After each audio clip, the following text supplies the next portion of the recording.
नमस्कार दोस्तों, आपके अपने YouTube चैनल पैरेट एजुकेशन में आपका स्वागत है। दोस्तों, हम साइकोलॉजी के छोटे-छोटे वीडियो के अंदर आज हम बात करेंगे एक महत्वपूर्ण मॉडल के ऊपर, जिसका नाम है पारिस्थितिकी तंत्र, इकोलॉजिकल मॉडल।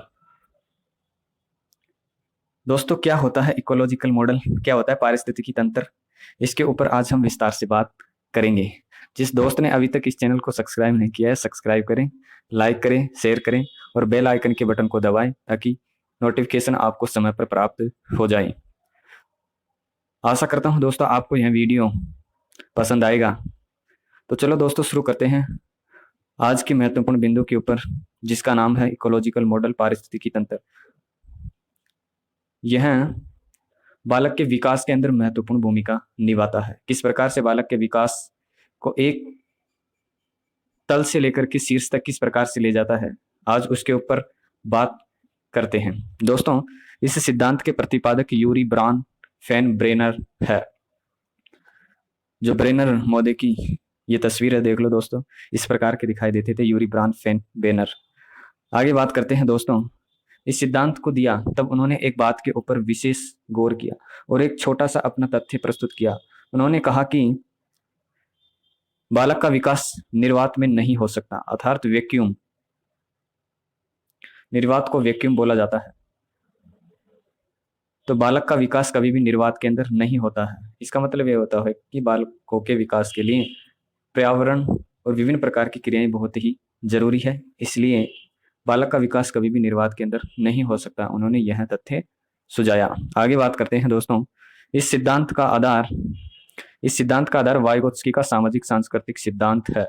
जी हाँ दोस्तों, इकोलॉजिकल मॉडल जो वॉन फैन ब्रेनर के द्वारा दिया गया था, इसका मूल आधार है वाइगोत्स्की का सामाजिक सांस्कृतिक सिद्धांत। यह एक निर्मितवादी वैज्ञानिक थे। इनका मानना था कि बालक जो अपना अधिगम करता है, बालक जो अपने ज्ञान का निर्माण करता है, वह स्वयं करता है। निर्मितवाद कहलाता है। तो निर्मितवाद के अंदर ही सामाजिक सांस्कृतिक सिद्धांत आता है। इस सिद्धांत को आधार मान करके इन्होंने आगे बात की है। इस सिद्धांत के अंदर 4 सकेंद्रीय वृत्त होते हैं, जो एक ही केंद्र से जुड़े हुए 4 प्रकार के वृत्त होते हैं या तंत्रों या मंडलों को अवबोधित कर सकते हैं। और एक 5वां नंबर का मंडल होता है। 5वां मंडल, घटना मंडल जिसे हम कहते हैं, में बालक के इन सभी चारों मंडलों में कर्मिक जीवन काल में होने वाले अनुभवों का मंडल है। जी हाँ दोस्तों, इसके अंदर क्या होता है कि उन चारों जो मंडल होते हैं उसकी मोटाई को लिया जाता है। किसको लिया जाता है? मोटाई। और वह मोटाई प्रदर्शित करती है कि बालक के जो चारों मंडलों के अंदर कर्मिक जीवन काल में अपने अनुभवों का मंडल है, जो बालक के विकास को प्रत्यक्ष और अप्रत्यक्ष रूप से क्या करता है? प्रभावित करता है। तो इस सिद्धांत के कॉन्सेप्ट को समझते हैं दोस्तों इस चित्र के माध्यम से। यह डायग्राम हमें बताना चाह रहा है दोस्तों कि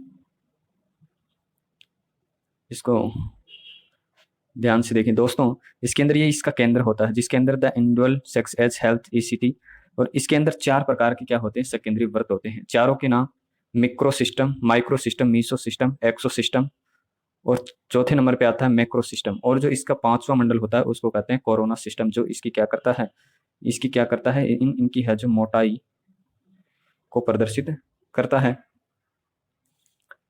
इसके अंदर बात करते हैं दोस्तों। पहला होता है इसके अंदर मिक्रो सिस्टम। इसके अंदर बालक के पास स्कूल होते हैं, पीयर ग्रुप्स होते हैं, समूह होते हैं, अपने आस पड़ोसी नेबरहुड होते हैं, शेयर ग्रुप्स होते हैं, जो उसके आसपास के समूह होते हैं, वे हेल्थ सर्विस, उसको हेल्थ की सर्विस देने वाले, फैमिली इसके अंदर महत्वपूर्ण है। तो दोस्तों, ये उसके बालक के आसपास के जो क्षेत्र जो माइक्रो सिस्टम के अंदर आते हैं, जिसको हम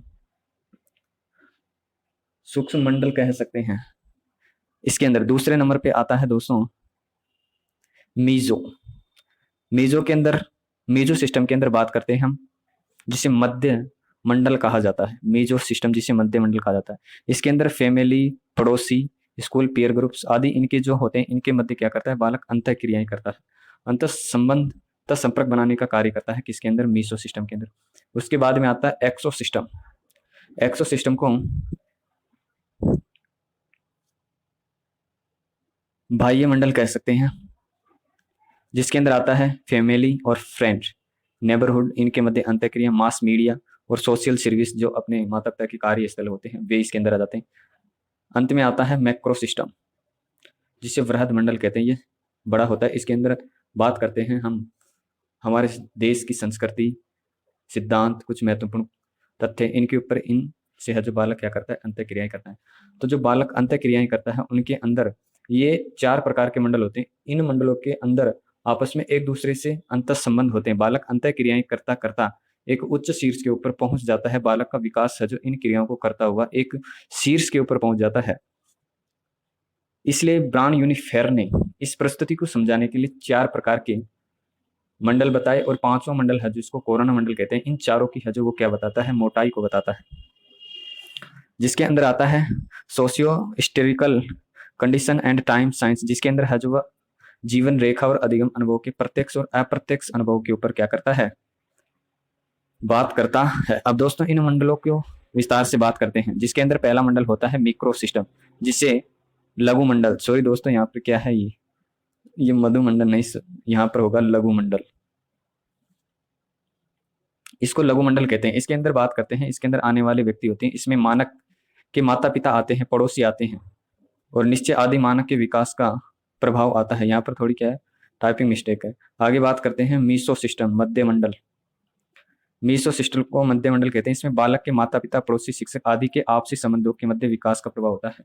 इनके मध्य क्या होता है, अंतःक्रिया करता है। बालक क्या करता है, अंतःक्रिया करना शुरू कर देता है। तीसरे नंबर पे आता है इको सिस्टम, जिसे बाह्य मंडल कहते हैं। इको सिस्टम, इसमें बालक के परिवार की आर्थिक स्थिति, धार्मिक स्थिति और कार्य क्षेत्र, ये 3 महत्वपूर्ण होते हैं। आदि बालकों में विकास का प्रभाव पड़ता है।